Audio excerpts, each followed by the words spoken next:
First of all, it's wonderful to be here. I appreciate the welcome and the invitation. It's not quite true to say that only recently that I get involved with ayahuasca. In fact, I've been working with psychedelics for about 12, 13 years now. And I will begin by giving you a case history. Now, put on your seatbelts because I don't think anything in our medical education prepares us to understand the trajectory of this patient whom I'll tell you about. This is somebody I've been following for years. When I say following, not as her physician, she's in Boston, I'm in Vancouver, but following her personal story. And I've been in touch with her physician in Boston as well. So she verifies all the medical details.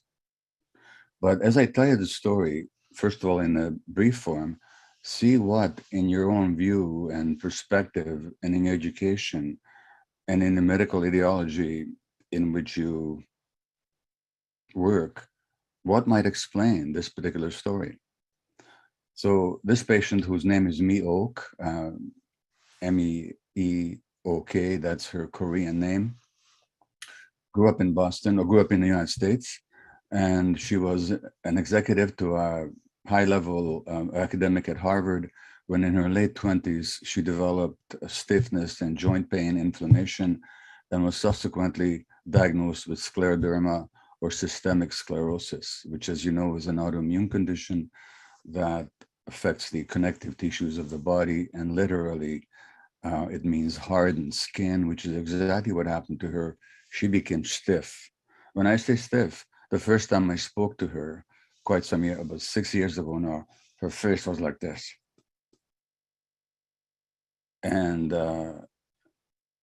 at her worst, she was described herself as a mummified body in pain. She could not get out of bed by herself. She was completely wheelchair dependent to mobilize and had to require the assistance of others, even to get out of bed. The anti-inflammatories didn't work, the steroids didn't work, the immune suppressants didn't work, which just about exhausted the armamentarium of Western medicine. And all she wanted to do was die. In fact, if she had had medically assisted death available to her, she would have chosen it. And she had no prognosis whatsoever. Okay, today she's walking around, she's hiking, she's writing her biography, she's smiling in her impish smile again, and she's independently mobile, active in her life. Just won a poetry contest. This is without any Western medical help, which didn't help her. Now, how is this even possible? One night, she did ayahuasca. She somehow obtained it. She got it. She drank it. That night, she stood up by herself for the first time in 6 months. And that began her journey. Now, she also read my book, When the Body Says No. That's where she got in touch with me. And she's been on many healing journeys since. She's had physio, she's had more psychedelic experiences, she's had therapy, she's done a lot. But the point is, she's not the same person she was. And she's certainly not dead as she would have been otherwise. Now, I'm just wondering, just ponder for a moment, what in your medical education or your scientific training would allow you to account for this particular turnaround? Now, the Harvard psychiatrist, Jeff Rediger, who's the head of medical director at McLean's Hospital, published a book last year called Cured, something about the science of spontaneous remissions or spontaneous healing. And it turns out that there's nothing spontaneous about these cases of spontaneous healing, nor is it spontaneous in the case of Meok. So how do we explain it? Well, we can't explain it simply by the pharmacological action of this particular Amazonian concoction called ayahuasca, which is a combination of the ayahuasca vine and the chacruna leaf. There's no pharmacological explanation for her improvement. But from my perspective, and from the way I've understood illness for a long time now, There's absolutely nothing surprising about this. Why not? Because what I've learned is that illness is not some random event. It doesn't simply come along for idiopathic reasons. Idiopathic simply reflects our ignorance of what causes illness or what potentiates illness. But of course, it doesn't explain anything. And even the way we think about illness, whether it's of the mind or the body, there's biases built in it. Now, when if I say somebody has scleroderma, or somebody has ADHD, with which, by the way, I've been diagnosed, or somebody has depression, or somebody has multiple sclerosis, we're kind of making an assumption. And the assumption is that there's the somebody here, and then there's the illness over here, and somehow this entity here has got this other entity here, but they're separate entities. And this one has a life of its own. So I have here a cup of coffee. It's not part of me. I can put it down, I can drink it, I can do whatever I want with it, but it's not an aspect of me. But what if illness is not something that we have or that enters us mysteriously or for some unknown reason? Particularly, I'm talking about chronic illness here, such as autoimmune disease, such as malignancy, such as mental health conditions.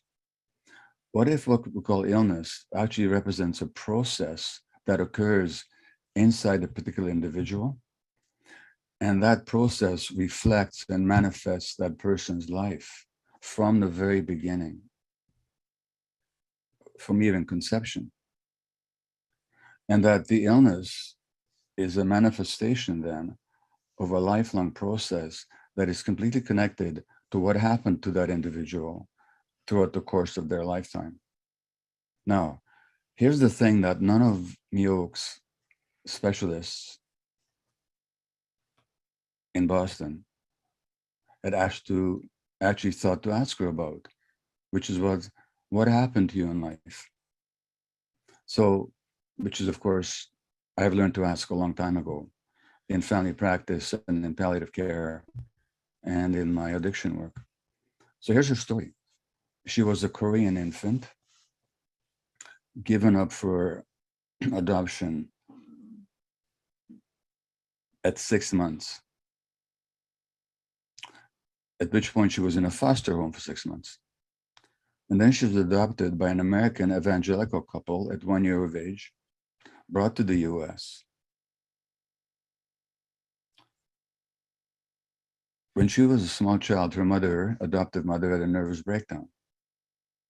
The father, in a fit of religious remorse, when she was a teenager, confessed to her that he had sexually abused her from age 2 onward. She had no memory of that, no recollection of that. She had repressed that completely. Now, what's that got to do with illness? Well, again, this is quite outside the purview of Western medical practice, although it's nothing new when it comes to insight and understanding, which is that you can't separate the mind from the body. In other words, you can't separate the person's emotional and cognitive existence from their physiology. In 1939, there was a great teacher at Harvard. His name was Soma Weiss. Actually, like myself, he'd come from Hungary. And there's still a day in his honor at Harvard, a research day in his honor. He was considered that great. And he gave a very profound lecture to a medical school class that was published in the Journal of the Medical Association. And he said that emotional factors and psychological factors play as much of a role in the onset of illness as physiological factors, and they must play at least as important a role in the treatment. That was 1938 or 39. That was published in JAMA. In 1977, it was, I think, that Dr. George Engel put forward the concept of the biopsychosocial nature of health, that people's biology can't be separated from their psychology and their social relationships, neither in understanding the onset of illness, nor in the treatment of it. So this idea and these insights have been around forever. And in the last several decades, and what I don't have time to do is to review it for you, but please take my word for it. You can check it out later if I'm actually accurate or not. There's been literally thousands of papers showing the impact of emotions on the stress apparatus, on the immune system, the effect of repressed anger on the immune system, on the impact of early trauma on potentiating inflammation that's measurable decades later. As Dr. Rachel Heyuda has shown, the impact of stress on the pregnant woman, on the physiology, on the stress physiology of the infant, which incidentally can even be traced decades later, according to some recent studies. So now when you understand this, you begin to see that maybe there's some relationship between Mihok's early history and the onset of her illness. Furthermore, I will tell you that in my own clinical observation, which is backed by a whole lot of research done by others, there are certain personality traits that actually predispose to specifically autoimmune illness. And these reflects personality traits, not inborn, but developed in response to trauma and childhood developmental circumstances. People who suppress their anger, their healthy anger. People who are people pleasers, who try to be nice to everybody. People who are identified with duty, role, and responsibility rather than the needs of the self. They're more concerned about the needs of others than their own. People are afraid to disappoint anybody. Now, this described Mihok to a T. By the way, it also describes anybody to a T who've ever met, interviewed, or read about with autoimmune illness. And in a very small nutshell, what is the connection? The connection, first of all, is that childhood trauma, as we know, affects telomere length, and telomere length affects inflammation. It affects epigenetics. It, as I said before, it potentiates inflammation, measurably so. And furthermore, these character traits that I described put tremendous stress on individuals. It's very stressful to live like that. That's why my book on this topic was called When the Body Says No, the Cost of Hidden Stress, the stress that people are not even aware of. Now, these are not inborn traits. These are coping mechanisms. They happen when a child's emotions are not understood and accepted and given free expression, when the child has to repress themselves to maintain their relationship with their nurturing environment, when the child has to repress their anger. By the way, the repression of healthy anger, as I said earlier, helps suppress aspects of the immune system. I could go on and on and on. But what I'm talking about is the whole broad field of psychoneuroimmunology or psychoneuroimmunoendocrinology, to include the hormonal apparatus in it as well. In other words, we're not talking about separate systems here. We can study them separately in the laboratory. They don't exist separately in real life. The emotional system, the limbic system, the immune system, the neurological apparatus, the hormonal glands and their manifestations are all one system, and they each affect the other. And that's Mihok's story. No, she drinks the ayahuasca. Not some miracle happens, but what happens is she experiences some entities coming to help her. Now, just to give you a disclaimer here, I've done ayahuasca many dozens of times. I've never had entities come to me. I've never had jaguars, anacondas, or angels, anything like that. I don't know, they leave me alone. But that's okay, I have my own experiences. What I'm saying about Mihok is there's entities that came to her. Well, what could that represent? I think it represented her true self, the part of herself that was there, the part of herself that Western medicine largely doesn't understand. So when Jeff Rediger writes his book, Cured, on so-called spontaneous remissions, what he finds and what Dr. Kelly Turner finds, she's a psychological oncologist or an oncological psychologist, in her book, Radical Remission, and her researches. And what I found in patients over and over and over again is that people do have this innate capacity to heal, this wholeness, but largely we're disconnected from it with childhood trauma, what the plant does or can do is put a person in touch with their innate capacities, hence these entities that help her stand up. And then her healing journey began. She began to talk about her trauma. She began to get flashbacks of her trauma in ayahuasca ceremonies. She began to get therapy, support, instead of being this hyper-autonomous, self-sufficient person, which is typical of people with autoimmune conditions. She started asking for help and started receiving help. So here she is today. Now, by the way, I write up her story in my book to be published in September. If I have the self-serving desire to show it to you, it's called The Myth of Normal Trauma, Illness, and Healing in a Toxic Culture, for which I actually interviewed Dr. Yehuda for my chapter on epigenetics. There are these stories of people that do get better with or without psychedelics, by the way, by connecting to what you might call their true selves and by engaging their own healing capacities, sometimes without and sometimes with the help of the miracles of our modern medicine. Now, where do the psychedelics come in? Well, Sigmund Freud once said that dreams are the royal road to the unconscious. Well, that may be so, but if you read his interpretation of dreams, they're tortuous and almost impossible to follow. But you might well say that psychedelics can act as a royal road to the unconscious. Because as I found early in my work with psychedelics, in my own particular case, they can bring up two things.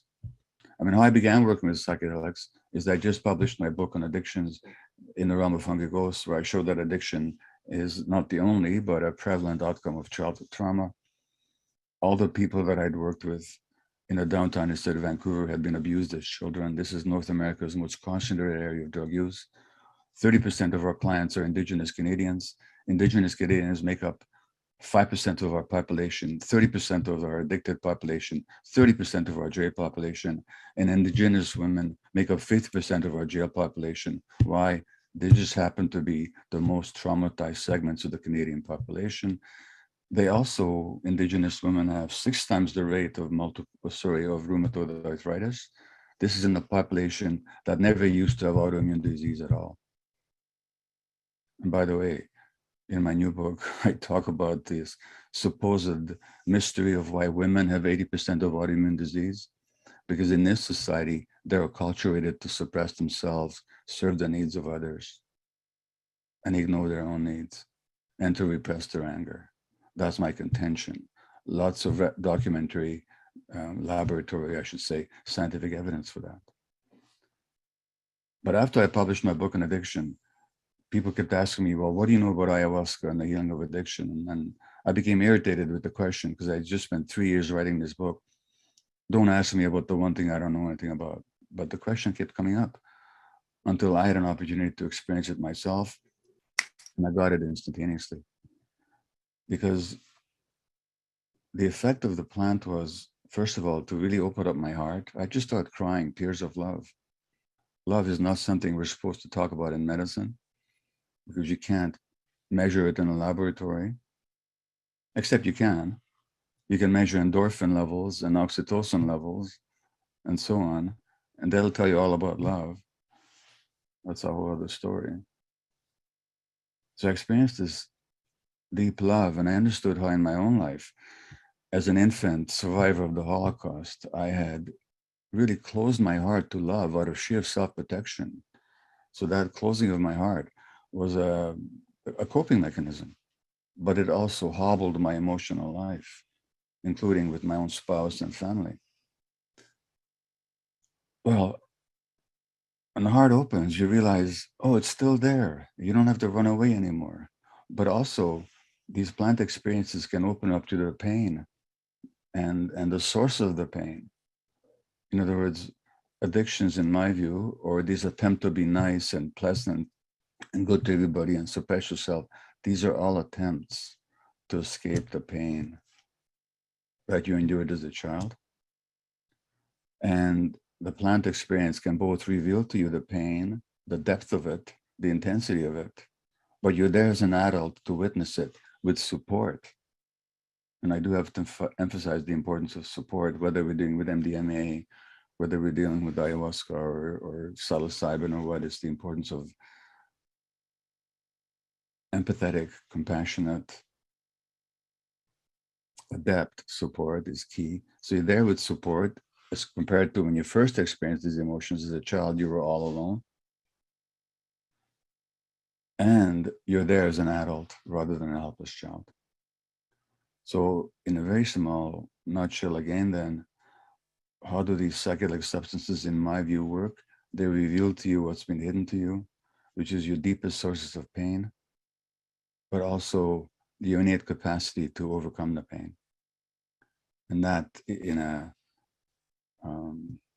word, was Miyoki's path to healing. And that's been the path to healing of many people that I've witnessed, whether from addictions to various substances or to sex or to gambling, whether from multiple sclerosis.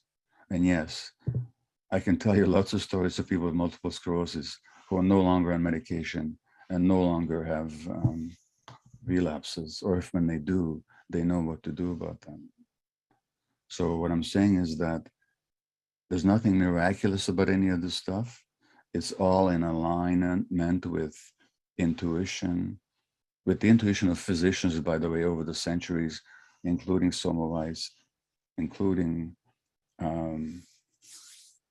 Dr. George Engel, what I saw in family practice and in palliative care and in addiction medicine, and with a whole raft of meticulously documented literature about the mind-body unity, about the interaction of these, or the unity of these various systems, and about the capacity of human beings to heal.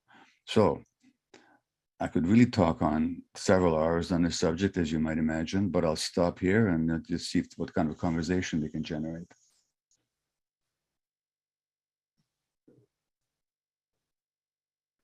Thank you so much. Yeah. Dr. Ikuda, would you like to begin? Yes, thank you so much, Gabor. That was very interesting, and I'm sure our audience has a lot of questions about it. It's really very fascinating. I like case studies, and this one in particular has a lot of really good information in it. You were in a position where somebody tried ayahuasca and then sought your help. But I think what I'm wondering about is, as a physician, under what circumstances you might encourage people to seek out ayahuasca or any kind of plant medicine. It's not something that can be done in the context of Western medicine, for sure. And also, it might not be indicated for people. So is part of the magic of this case that someone found it on their own and you're just helping them integrate the material that they found because that's what's required? That's very different than thinking about prescribing this kind of thing to someone. I don't quite recall whether I met her online, I should say, before she did the ayahuasca or afterwards. I think it might have been before it. I might have encouraged her, but I honestly don't remember. We have to ask her. But your question is very pertinent. First of all, it's illegal in North America. So, I mean, physicians are not in a position to prescribe it for fear of losing their medical licensure. I myself was still a practicing, I'm retired now from medical practice, but I was still a practicing physician when I began to work with the plant. And I actually got a letter from Health Canada, which is our version of FDA, telling me to cease and desist, otherwise they might call the police on me. Somebody was doing an observational study on my work with Indigenous people. This is, again, the most traumatized segment of the Canadian population for reasons you probably all know. The Pope just apologized this last week for the church inflicted abuse of Native children for 100 years. It was a very paltry apology, but at least he said, I'm sorry. So I was doing that work when I got this letter from the FDA. So I stopped doing it publicly. I didn't stop doing it. But most physicians are not in a position to do that. So when would I prescribe it? First of all, it's not a prescription. You know, it's a suggestion. given my view, see, let's take something like ADHD, okay, or depression. You say somebody has depression. Well, how do we know they have depression? Because their mood is really low. Why is their mood really low? Because they have depression. How do we know they have depression? Because their mood is really low. Or Gabor has ADHD. How do you know? Because he's got trouble concentrating. He's got absent-mindedness. Why is he absent-minded? Because he's got ADHD. How do we know he's got ADHD? Because he's absent-minded. In other words, these diagnoses don't explain a thing, people. They describe things, but they're not explanations. The explanations in every case, in my view, go back to life events and a person's reactions to those life events. How a person made meaning out of them, what they made it mean about themselves, about their world, about how they should be in the world, about how they behave. Those coping mechanisms then is what then lead to what we call illness. If you take something like depression, the word itself tells us what it's about. What does it mean to depress something? It means to push it down. Now, what gets pushed down in depression are emotions. Why would a child push down their emotions? Because their environment wouldn't support their free expression of their emotions. So it's a coping mechanism. Now, once we understand that, whether we talk about mental health conditions or physical health conditions, chronic ones, now we know that a mind-body approach that takes into account the wholeness of that person can potentially be helpful. Therefore, there's almost no chronic condition where if it was available and somebody was open to it and had the means to afford it, I wouldn't say it's worthwhile a try. Now, these are not panaceas. They don't work for everybody. And there are no panaceas in this world. So much depends on the kind of help people get. Also, of course, some people should never do psychedelics, as we know, people with history of psychosis or mania, for one thing. They have a real risk of being tipped into severe states. So they're not universally applicable, nor are they panaceas. But for most chronic conditions, I would say they're at least worth considering in the right context.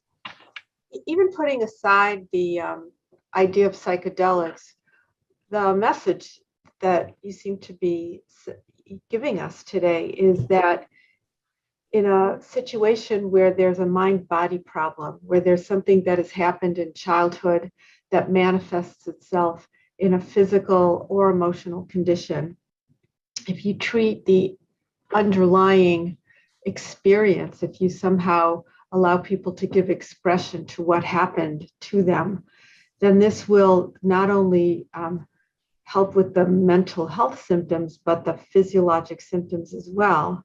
And I'm just wondering if there is evidence for or trials in which people approach the treatment of psychosomatic conditions or autoimmune conditions or rheumatoid arthritis or any of those disorders with just the treatment, just trauma-focused treatment alone, with the outcome of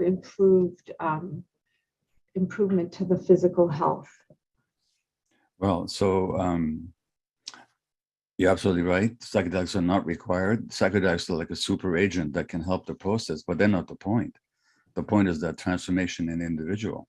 And again, I mentioned Jeff Rediger's book, Cured, where he documents these cases of, he goes to the medical histories, the records of pulmonary fibrosis that's supposed to kill somebody and then it goes away, malignancy that goes away, rheumatoid arthritis that spontaneously, quote unquote, remits. I've documented lots of these cases myself, whether it's psychedelics are involved or not. And in most cases, they're not. The key change is what Jeff found, what Dr. Kelly Turner found, what anybody finds is a transformation in that person's relationship to themselves. So whether they did supplements or they did exercise or they did meditation or yoga, and often people do all of these things, the fundamental transformation is in that person's relationship to themselves. In that person's relationship to themselves, in the sense that the rigid, limited, trauma-limited self that they've been living out of, that skin gets shed. that carapace becomes molds, and that person becomes freer and more spontaneously themselves. So that's the key here. Now, as far as clinical trials, that's a different story. Unfortunately, the average physician, I could be wrong, you tell me if this is wrong at Mount Sinai, I'll be delighted to find out. But the average physicians wouldn't have a clue what I'm talking about based on their training. They might based on their experience, not based on their training. The average physician, medical student, does not hear a single lecture on trauma in most medical schools, where they should have a 4-year course on it, given the documented connections between trauma and chronic illness and mental health. So I know about clinical trials, Rachel, but I do know about lots of clinical experience and observation that has been written up. And Yeah, I think that when you talk to medical students and also physicians about trauma and the role that trauma plays in an illness, I think people will readily agree that trauma is a major character.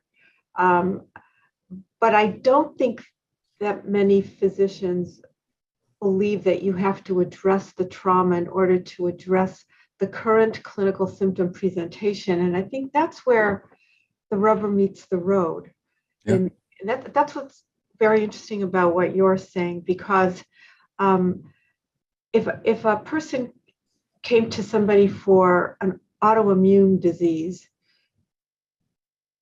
the doctor might suspect childhood trauma. They might even ask about it, but they may not deliver a different treatment than they would have otherwise delivered, which is based on, medicalized formulations of how autoimmune diseases occur. And so this is a very different approach of saying, look, it doesn't matter what your the manifestation of your current symptoms are. It matters what the origin is. Am I understanding that correctly?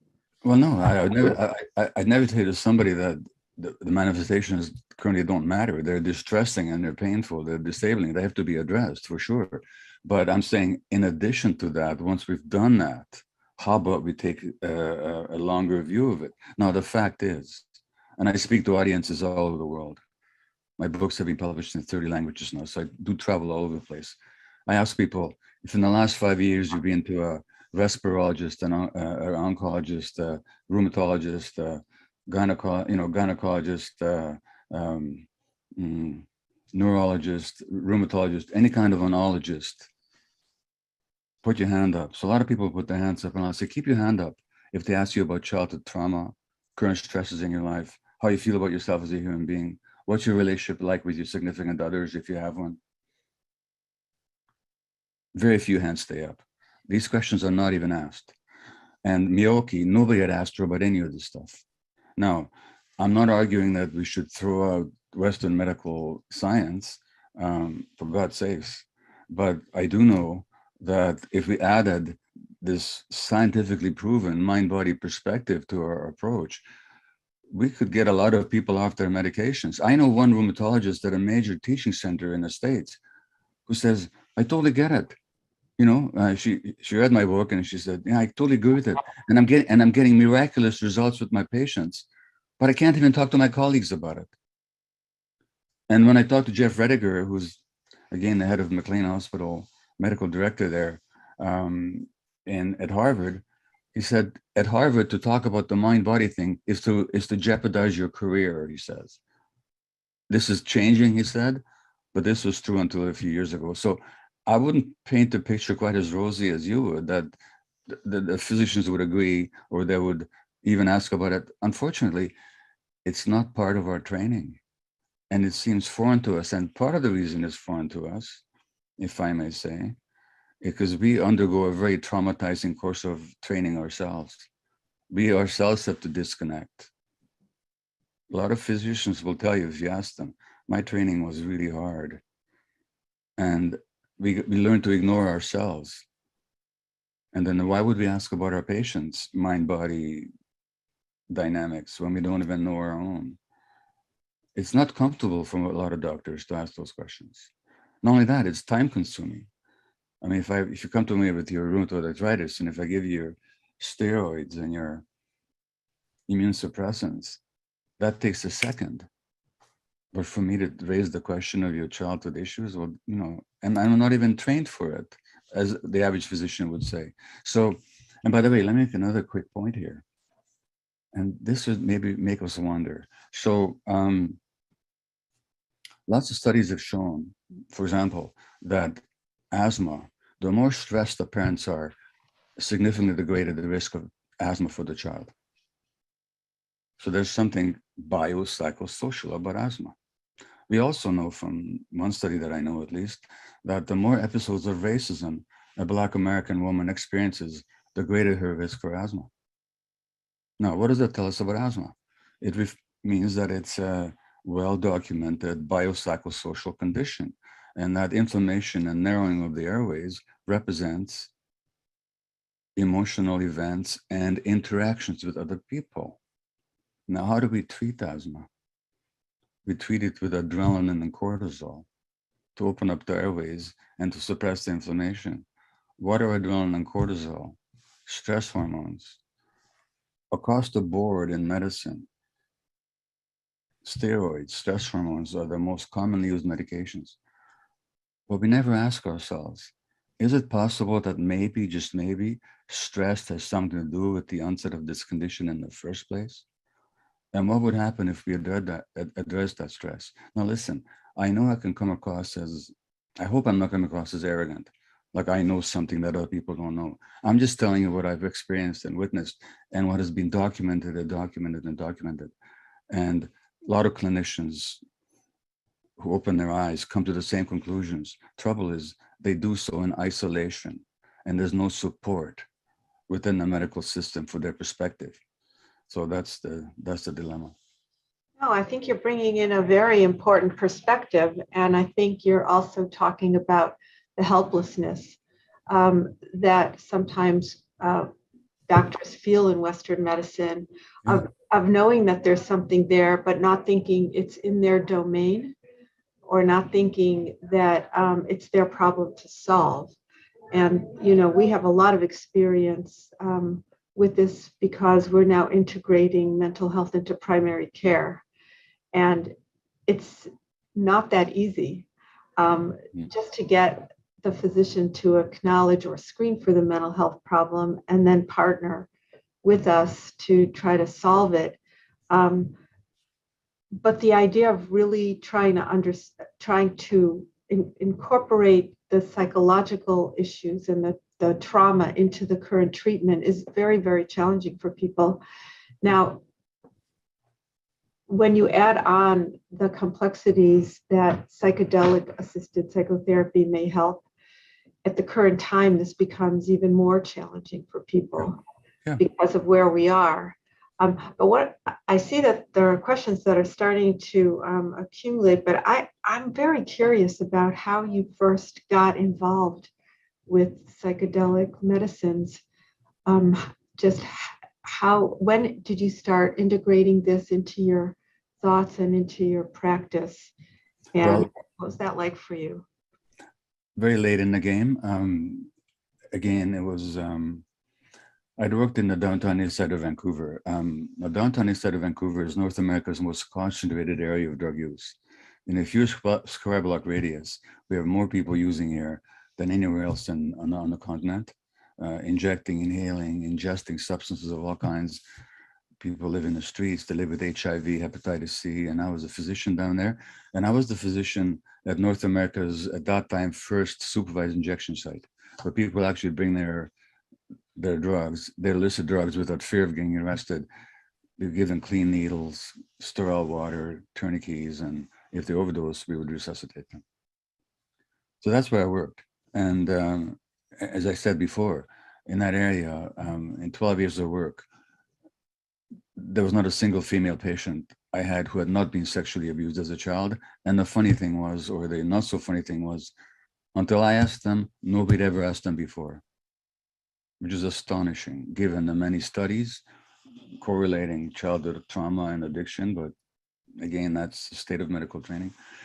And it was when I was working there that I wrote this book on addiction. And it was subsequent to that I told you the story of being asked about what I knew about ayahuasca and addiction. And so that was in 2009 when that book was first published in Canada, subsequently in the States. So it's been about 13 years ago, but it's been a rapid immersion ever since. Just 2 weeks ago, I should say 3 weeks ago now, I participated in a mushroom psilocybin ceremony with some indigenous leaders here in British Columbia. Now, you have to know the conditions of our indigenous people. For 100 years, their children were abducted and abused in these residential schools, sexually, physically, emotionally. The ongoing multi-generational trauma is unbelievable. High rates of sexual abuse of children, high rates of suicide, high rates of addiction, high rates of autoimmune disease I've already alluded to, and so on. So these people are desperate to find healing for their people. So they invited me to work with them in this psilocybin ceremony, which they like to bring to their people because they're just looking for something natural that grows on their lands to help them heal the trauma that they've undergone. I should also pay tribute to their incredible dignity, to their love, to their gentleness, to their spirituality, to their connection with nature. You can't believe it until you see it. So I had the privilege of joining them, and it was transformative for everybody there, including for myself. So for me, it's been very intense immersion, I would say, in the life. It's not all I do. I mean, psychedelics still form a small part of the work that I do, but they're a very intense and highly promising part of it. So it's been about 13 years now. Yeah, it sounds intense, and it sounds like it's been really very rewarding for you. I'm curious also how long it took to kind of work through the trauma with the patient in the case study. Years. I think so I think that's one of the things we talk about a lot in our center, that you can have, it's sort of a paradox that you can have a transformative experience with a psychedelic. Yes. But it's the beginning, not the end of a process that can then really take a very long time. And then I'm wondering what your thoughts are about whether the rest of the process can occur without psychedelics. Once you kind of open up, do you need to keep opening up? Or can the rest of it just be about really lifelong integration and processing? Or how long do you think it takes to work through something that has become opened, such as in your case example? Well, so that depends very much on the individual, is how deeply entrenched the trauma, how early it happened, what kind of support the person has in their life, what resources they can wield or deploy themselves. The key issue is not how many times you do the psychedelics, but what kind of integration is available to you. And it really does. I know personally, I mean, I've had beautiful insights and states of mind under psychedelics, but if I don't do anything to integrate them, they just become a nice memory. So that's just how it works. There are very few people for whom the experience itself is so transformative that it sets them for life. So that integration, both in terms of practicing your own life and also in terms of ongoing support, is absolutely essential.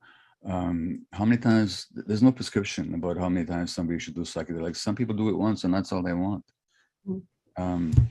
Others, they go back to revisit or to go deep in their experience.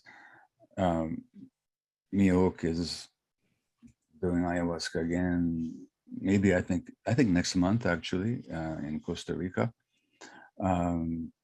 So she's done it a number of times. It depends very much on the individual, but for most people, it does not need to be a chronic ongoing process. It's more, what have you learned and how can you integrate that into your life, into your daily life? And that takes a commitment. It takes a commitment for me. Yeah. Well, fascinating. You've really given us a lot to think about. Really admire your ability to really put this perspective as a medical doctor and bring it forward. I see that we have questions in the chat, so I'm going to invite people who would like to come up to ask their question. Colin, would you like to ask your question? Oh. Does that work? Yes, I think we'll get Colin up in just a second. Thank you, Colin. In the meantime, maybe I think already up here is our own Hope Krugman, if that's okay. No, thank you. There's so many great questions. Yeah, please keep in comments. Many. Yeah, we're seeing all of your questions and comments in the Q&A, and thank you so much for them. So please, yeah, keep them coming. Thank you. Yeah, I'll get it started. I know we have a lot of questions here. So Gabor, thank you so much for a talk, starting a discussion we don't get a lot in medical school. I wanted to ask you about something that came up in your talk that also was a central point of a book I just read by Joe Tafur, for which you wrote the foreword, about epigenetics and about the locus of effect of the medicine itself, the ayahuasca itself, but also of the sacred shamanistic traditions being at the epigenetic level. When we talk about washing away, negative energies, these are the traumas that we hold personally and ancestrally. So my question for you about it is sort of a broad one. Broadly, do we think that, we can really home in on that locus with research, and then, more importantly, what do we lose? Is there a way, as we translate it into Western language, that we inevitably lose something of the shamanistic tradition? When you say locus, do you mean the neurophysiological locus, or what do you mean by locus? Yeah, well, I mean, I guess it's hard to say exactly because it's the locus of intersection of effects on so many different planes, so neurophysiological and... Yeah, well, I'll tell you what my response to that is. Your academics is your problem, not mine. I just know that it works, and I don't. If nobody does a stitch more research, I don't. This sounds heretical and looks like I'm sacrilegious here, but I don't care. I've seen it work, and I know how to work with it. So I know. Now let me tell you a quick story, by the way. Shamanistically speaking, this is in. I have a chapter on psychedelic healing in my new book, and this story opens it. You'll be amazed, actually, or perhaps you'll be amazed. I arrived in Peru at this retreat center in the jungle 3 years ago, this June, to lead a retreat. Physicians, psychiatrists, psychologists have come from all over the world to participate in this retreat that I'm going to lead with ayahuasca. Now, I don't lead the ceremonies. I just help people formulate their intentions and then to interpret their experience afterwards. Shamans do the ceremony. We have the first ceremony. So these people came from all over the world, paying fairly big bucks to come to Peru to work with me, and 23 of them. And we do the first ceremony, and there's 6 maestros and maestras, 3 women, 3 men, come and chant to each of us in turn. So each of us get chanted to 6 times. At any one time in the Malacca, in the tent or the building, there's 6 chants going on, and the jungle animals howling and chirping outside. And I'm in my usual mode of everybody else is going to have their visions about, no, me, boy. Try to get through this thick skull. They each chant to me. Next morning, they send a delegation to me. 2 of them. They say, we can't have you participating in ceremony because you have a dark energy about you that our Icaros, our chants can't penetrate. Furthermore, your dark energy affects everybody else in the room. So we can't even help you working with them during the day. So they fired me from my own retreat. Now, don't you know who I am? No, they didn't know who I am. They just knew I was this guy from the north, and they said, you have 2 problems. First of all, we think you've worked with a lot of traumatized people. Now, they don't speak English. They don't know my name. They don't know anything of my publications or my international reputation, none of that stuff. We think you work with a lot of traumatized people and you absorb their traumas and you haven't cleared it out of yourself. Furthermore, they said, we think you had a very big scare very early in life and you haven't got over it yet. Now, when I was an infant under the Nazis in Budapest, a pediatrician came to see me at 1 year of age. And she said, she's never seen such terror in the eyes of a human being as she saw in my eyes as a 1-year-old. And these people picked it up like that. So they assigned one of them to work with me in a private way for the next 10 days. And the others, the other 5 worked with other participants. I won't tell you the ending.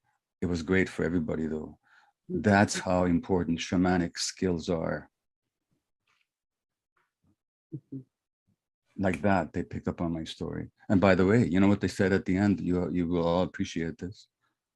I don't know if you know this, but when they looked at telomeres of medical students, they fray age faster than other people their age. And what the shaman said was that when they heard that a group of medical people were coming, they thought they'd have an easy job, because when they work with traumatized people, they absorb their traumas, but then they clear it out of each other ceremonially. So they expected that we as Western medical people will have done the same. They said they've never worked with such a heavy bunch in their whole lives. That's what I can tell you about shamanic insight. Well, It's crucial. Self-care is a very big topic in working with trauma. Okay, now, thank you for that. Now, Colin, we'll invite you up to ask your question.